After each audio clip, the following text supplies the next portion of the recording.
sido el estilo de escritura victoriana que nosotros conocemos como letra inglesa. Era una época en la que todo hombre deseaba escribir y cada mano deseaba algo que le sirviese para hacerlo. La respuesta victoriana a todo esto fue el plumín de acero.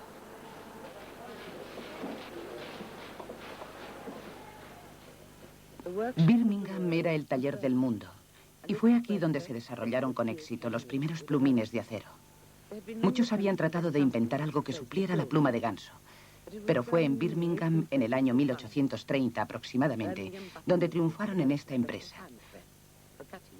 Los fabricantes de botones de Birmingham habían desarrollado una especie de prensa manual para cortar y moldear cartuchos de acero y se dieron cuenta de que podían utilizar el mismo sistema para hacer plumines. Los fabricantes de plumas de Birmingham llamaron a este nuevo producto pluma de acero. Y lo siguen haciendo aún ahora. Nosotros lo llamamos simplemente plumín. Para ellos fue motivo de orgullo. Daban trabajo a casi 5.000 personas, pero les pagaban muy poco. En los turnos de noche, las chicas tenían que llevar sus propias velas, pero era este un oficio que se pasaba de madres a hijas, y había una especie de orgullo familiar en el producto. Mi antiguo capataz solía decirme hace muchos años que la fabricación de plumas era un arte, ¿sabe? Es lo mismo que cuando se habla de los joyeros, que son unos artesanos muy similares, porque hace años se fabricaban muchos modelos. Creo recordar que incluso hace tan solo 30 años fabricábamos 700, 800 e incluso muy probablemente 900 tipos distintos de plumas. Y todas eran diferentes en forma y tamaño. Este era el fabricante Ray Handley. El plumín pata de gallo tuvo mucho éxito porque imitaba muy bien la curva natural de las antiguas plumas de ganso. Los fabricantes de plumines rivalizaban unos con otros para encontrar las formas más a la moda. Charles Hughes, Charles Brandauer y William Mitchell llegaron a ser nombres de fabricantes muy conocidos. Mitchell fue sin duda uno de los mejores y era muy, ¿cómo podría decirlo? Había una gran competencia entre ellos cuando empezaron, porque obviamente todos querían fabricar la mejor. Tomemos, por ejemplo, un plumín. Lo usamos y luego lo tiramos y hacemos otro. Es un artículo de consumo. Se fabrica uno, se usa y se tira, y luego se fabrica otro, y así sucesivamente. Y entonces la gente se dio cuenta de que, podemos sacar dinero de esto, está claro. Y así empezó todo.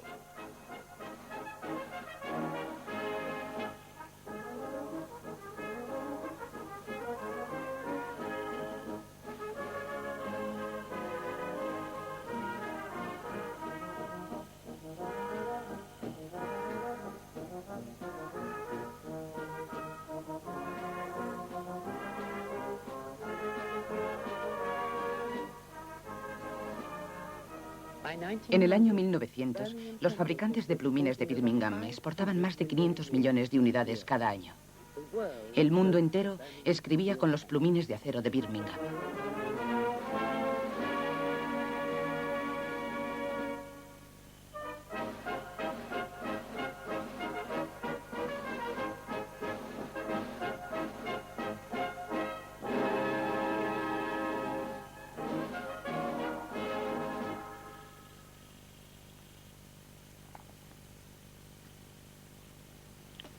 El plumín de acero era mucho mejor que la pluma de ganso para poder escribir en el estilo que los grabadores en planchas de cobre habían puesto de moda, la letra inglesa.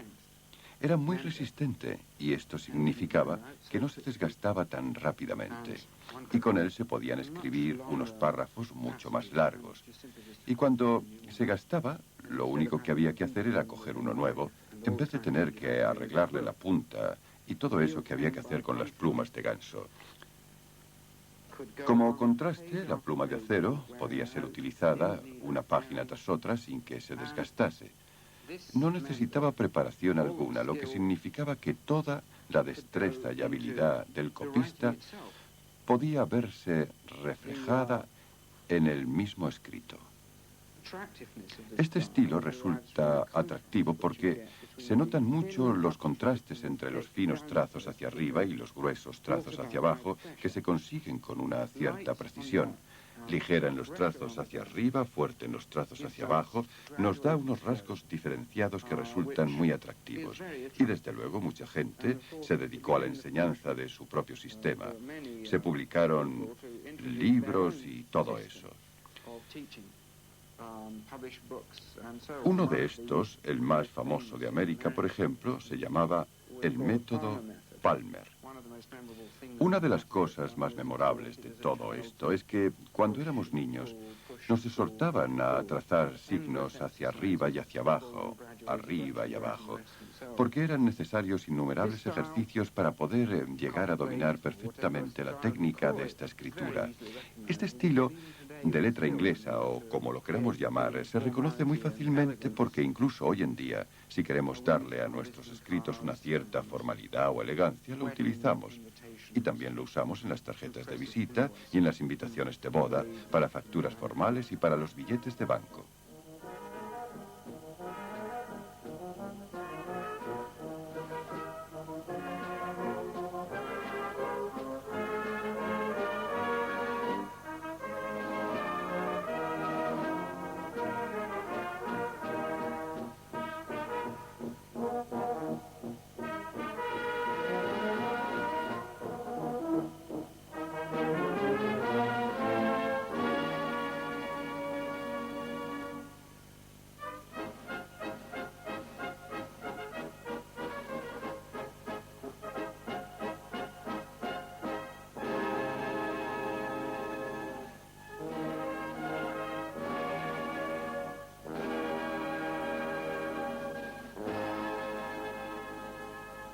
El sello de un penique promocionó la escritura.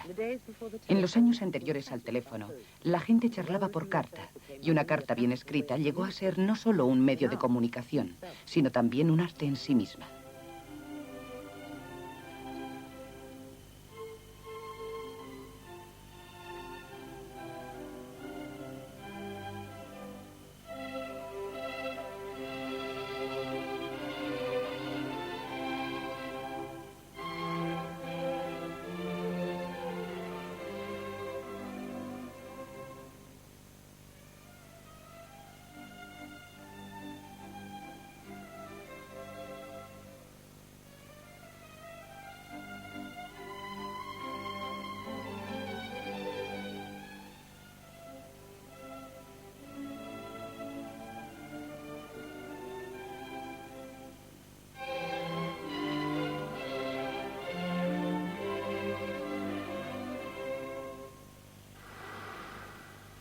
Esta tinta fluye de una forma muy particular y no corroe los plumines metálicos como hacen otras tintas.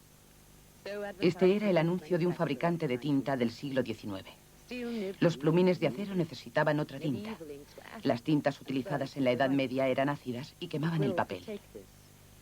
Se podía usar la pluma de ganso, pero el plumín de acero se oxidaba. Se hicieron experimentos con tintes y en el año 1850 aproximadamente se consiguió una tinta que no corroía y que no perdía su color. El calígrafo pedía una tinta que pudiese fluir libremente, pero sin que se emborronase. Tenía que ser inodora y que no enmoheciese. Tenía que secarse con rapidez. No tenía que corroer ni al papel ni al plumín. Una buena tinta para escribir se podía conseguir en polvo y mezclarla con agua una vez en casa, o se podía comprar en frasquitos ya preparada, o muy de vez en cuando del vendedor ambulante de tinta. La expendía de sus barriles como si fuera vino.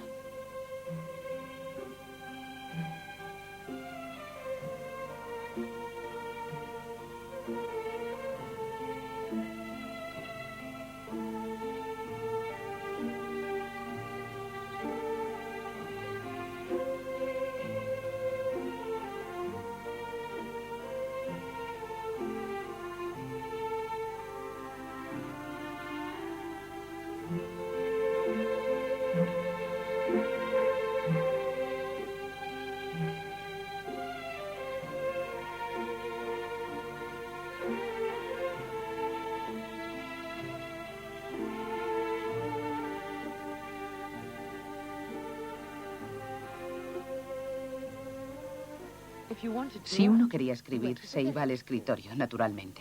La pluma y la tinta podían tener un marco espléndido, pero no estaban hechas para viajar.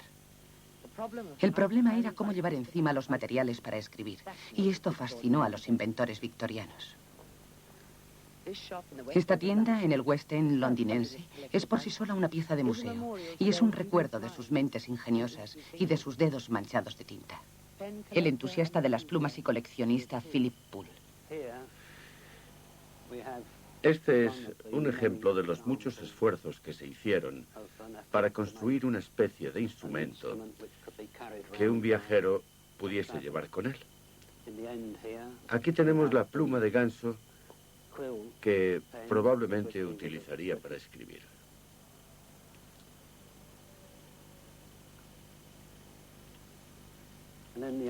En el otro extremo del instrumento podría llevar algo de tinta.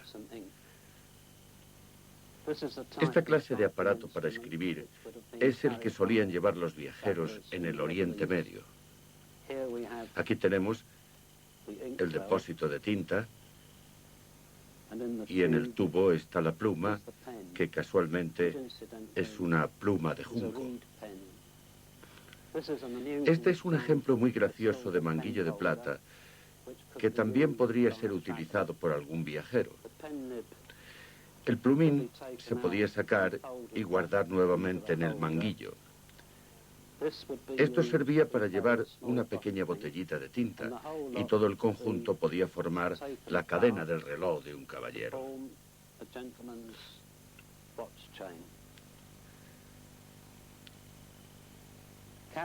Llevar encima tinta era, desde luego, un asunto muy poco limpio, y los inventores estaban siempre tratando de encontrar un sistema para que la tinta pudiese ser llevada en el mismo manguillo. Aquí tenemos la pluma estilográfica, y aquí tenemos el dispositivo con el cual podemos introducir la tinta en la pluma. Los primeros intentos de fabricación de plumas estilográficas tenían diferentes modelos y tamaños y había varios sistemas muy ingeniosos. Este es uno de los primeros ejemplos. Tiene una especie de plumín tubular en el cual se colocaba un cartucho de tinta sólida. El plumín se curva hacia abajo y la idea detrás de todo esto era que al mojarlo en agua podía producirse la tinta. No es necesario decir que no tuvo demasiado éxito. Aquí tenemos otro ejemplo muy interesante de una primitiva estilográfica. Es probablemente de 1900 y tiene un mecanismo muy ingenioso que es retráctil.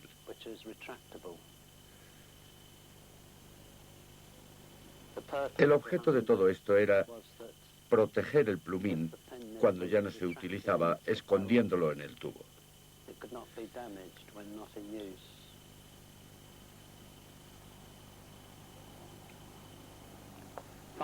Y por fin hemos llegado a una pluma que podemos catalogar como una especie de broma.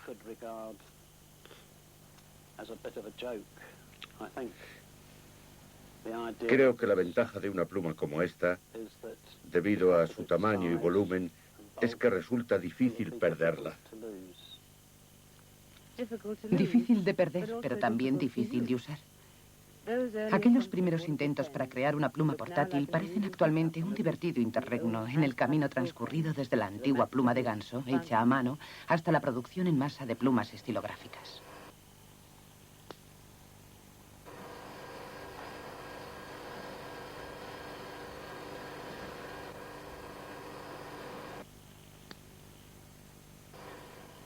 Una rueda de carborundo a alta velocidad recorta un plumín de oro en microsegundos.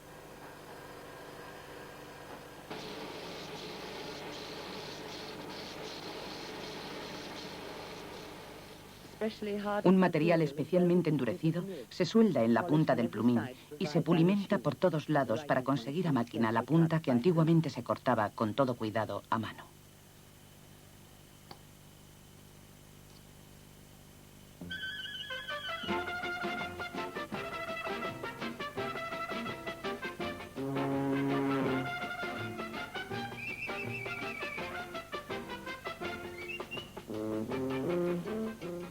Oro, plata, acero inoxidable.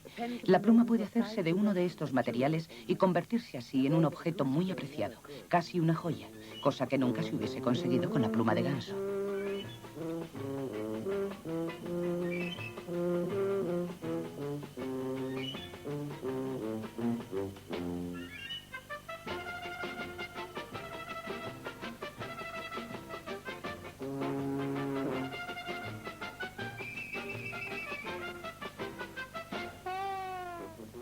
Esta pluma puede escribir durante aproximadamente 7,5 kilómetros ininterrumpidamente.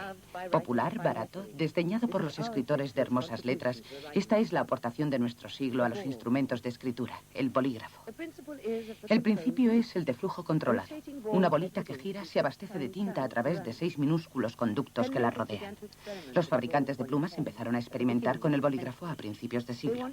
Querían algo que pudiesen utilizar los almacenistas encima de las desiguales superficies de los paquetes envueltos en tela o papel de estraza. Seca con rapidez, lleva un depósito interno de tinta. El bolígrafo es lo que más se utiliza en las oficinas y a menudo se usa y se tira. La descendiente directa de la familia de las plumas sigue siendo la estilográfica. Sus predecesoras, de junco y de ganso, se hacían en casa. Actualmente las estilográficas se producen en las fábricas. La probadora de plumas, Frances Sacher. Lo primero que hago es comprobar que el plumín no tiene defectos. Entonces escribo con él y verifico la suavidad, el flujo de tinta. Bueno, este plumín tal vez esté demasiado apretado, así que lo coloco en este aparato llamado ensanchador para separar ligeramente la punta. Y así se puede graduar el flujo a gusto del usuario. Puede a veces resultar un plumín demasiado flexible, y si es demasiado flexible, no escribirá. Entonces se le da un tratamiento en el horno que dura toda la noche, y a la mañana siguiente el plumín está perfecto para escribir con él. Todo es cuestión de tacto. Se nota que hay algo raro en un plumín aún sin mirarlo en cuanto se apoya en el papel. Aunque hoy día nuestras brillantes y modernas plumas están hechas por maquinaria muy sofisticada, constituyen básicamente la misma clase de instrumento para escribir que el hombre siempre utilizó. Quiero decir que esta pluma de punta de fibra en realidad no es muy distinta de la pluma de junco de los egipcios.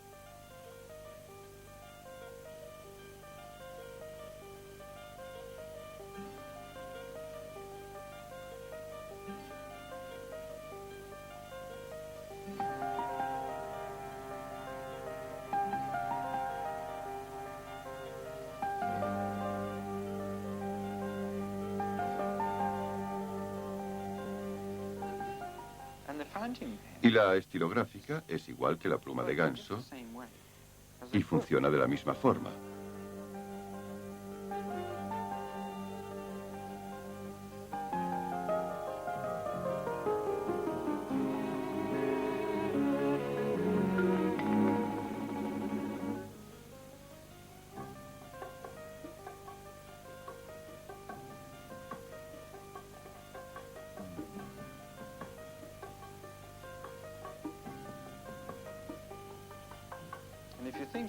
Y si pensamos en ello, cada vez que escribimos con un bolígrafo, hacemos la misma clase de signos que hacían los romanos cuando grababan letras en la superficie de las tablillas de cera.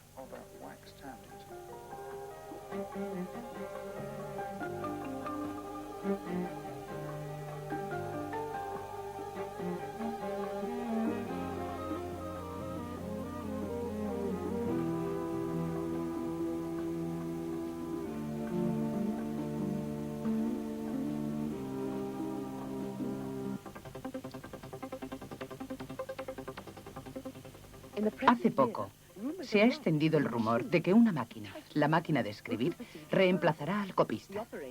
Esta taquimecanógrafa, una señorita, dice que puede rellenar 40 hojas en una hora. Un angustiado copista escribió esto en 1889. ¿Qué es lo que habría dicho actualmente? Teléfonos, máquinas de escribir, procesadores de datos electrónicos, ordenadores que, con solo tocar una tecla, son capaces de producir más de 1000 cartas escritas a máquina por hora. El copista no puede competir. La primera vez en que se vio golpeado por la tecnología hace 5 siglos, cuando fue inventada la imprenta, se refugió en la escuela donde ejerció como maestro calígrafo.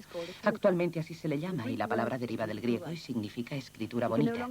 Ya no puede ganarse la vida copiando libros. Su caligrafía ya no es requerida en bancos ni en oficinas donde domina la máquina de escribir.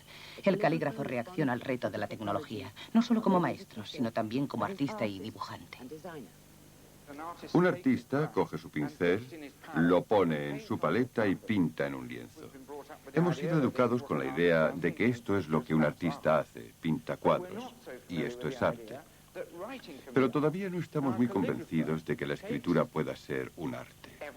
Ahora bien, un calígrafo toma como modelo un objeto normal y corriente, formas de letras que se dan por sabidas. En efecto, las vemos por la calle y en cualquier situación de la vida actual, y las estiramos, las encogemos, las hacemos más pequeñas y las convertimos en esto. Quiero decir, aquí tenemos unas líneas escritas de varias y distintas maneras. Letras de peso diferente que voy a mover de un lado para otro.